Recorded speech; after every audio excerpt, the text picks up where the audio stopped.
ملګرو د اجلاګانو ویډیوګانې هم منم تاسو ښې په درز سره شیر کوئ یا داسې قسمه ویډیوګانې ګانو د ډانسونو ویډیوګانې ډېر خلک شیر کوي. نن در کې غیرت راچوم د الله د کلام ویډیو ده د الله د کلام د حفاظت دپاره دغه شانتې دیرونو اقدام اوچت کړی دی او دلته کې دا قرآن مجیدونه دفن کوي په دغه ځای کې دا قبر به تاسو وینئ ښځې هم پې جوړې دي. نو نن در کې دا غیرت راچومه چې دا ویډیو شیر کوي د هغه وروڼو تر مخه تېره شي چې کوم وروڼه د دې سره مالي تعاون کولی شي کوم وروڼه تعاون نشي کولی.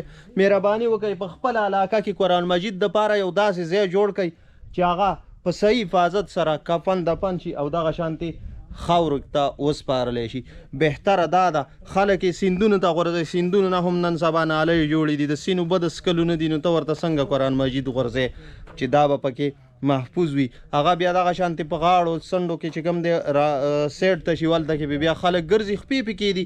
نو ښه خبره دا ده چې دا طریقه ورسره وکړئ دا دیرونو چې کم اقدام اوچت کړی دی نو ویډیو به لازمي مخکې شیر کوئ د ملګرو سره.